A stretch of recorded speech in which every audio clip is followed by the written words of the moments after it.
Hello and welcome to the Faceless Cook. Today we're going to be making sponges with jam in the centre. Now the sponge mix we're using is something that I've known pretty much all my life. It's incredibly easy. All you have to do is get 3 eggs, weigh them, and then get their weight in butter, sugar and self-raising flour. Now this comes to handily just about 175 grams, so we have 175 grams of each of these. Now this is caster sugar, or superfine if you're in America. And self-raising flour, if you don't have that, you can use plain flour and you can sift in a little bit of baking powder, about a teaspoon and a half of this amount. We're also going to be filling them in the centre with raspberry jam. Teaspoonful off, oh well. So, to begin with, we combine the sugar and the butter. And we just stir this together until it becomes a fine paste. This is the process that is known as creaming.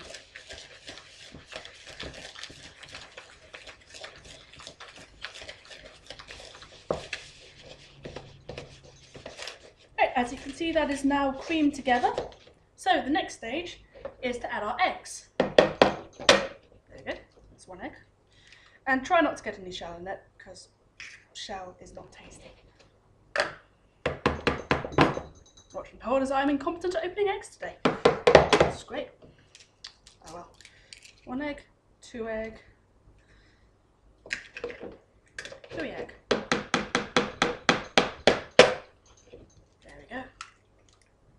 So we break those in, we get out that little bit of shell, because as I said, nobody wants to eat that. And then we would simply whisk these in until they're fully incorporated and you get as smooth a mixture as you can manage. Don't worry if there's little lumps of butter. In the next stage, those will be worked out.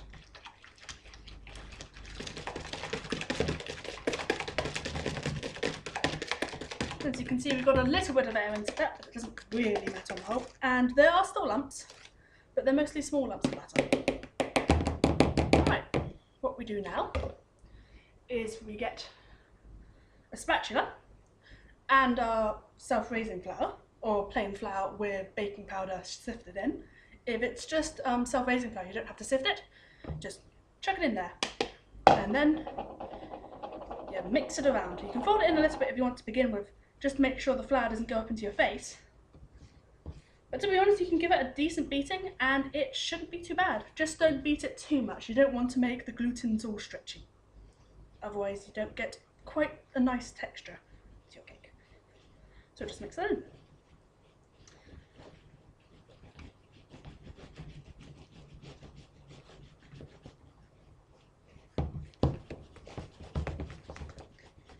Okay, now as you can see, that is a relatively smooth mixture.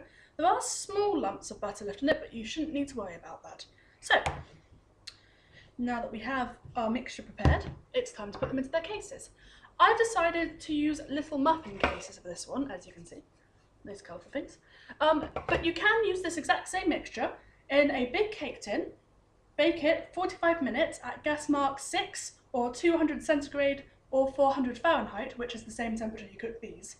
But obviously if it's a bigger cake, you cook it for longer, about 45 minutes or until you can poke a skewer through it and there's no goo. But with this one, because it's smaller, obviously it will take less cooking time. So what we do is take a warm spoon. It doesn't have to be warm. I've heard that it helps it go into it without sticking so much. So we'll see if that's true or not. And you put a spoonful at the bottom. Oh, it does work. Then you get your jam. I've gone for raspberry because I like the sour note. You can use strawberry if you wish, or any jam at all, really. And you just put a teaspoon of that, roughly in the centre. And then you get another spoonful of this, and you put that on top. To be fair, that one is overfilled. I'm going to be honest, that one is overfilled. That's okay. So for the next one, we'll do about half a tablespoon rather. There we go. Just wiggle that around to cover the bottom. Teaspoon of jam. And then you cover it up. You want to aim to fill these around 3/4 of the way. As you can see, I'm clearly going over.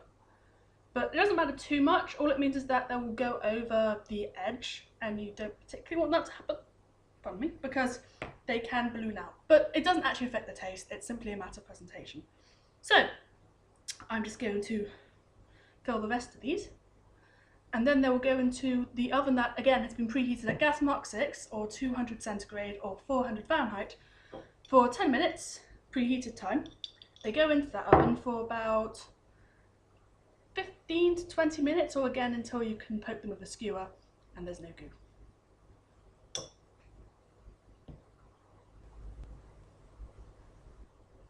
And here they are out of the oven. Now, as you can see, the one that I overfilled has mutated and decided to try and attack the edge. But the rest of them, which were properly filled, have risen, taken on a lovely golden brown colour, and they smell pretty good.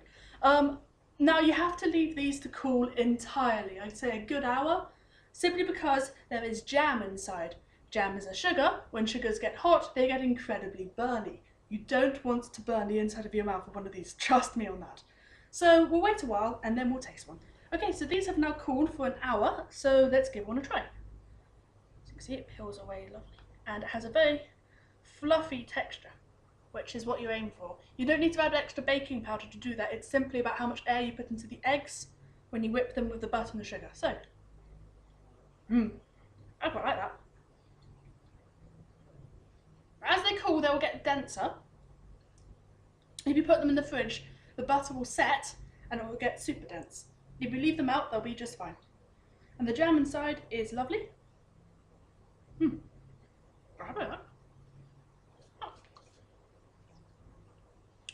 Well, I hope you've enjoyed watching this video. Please tune in next week for another episode.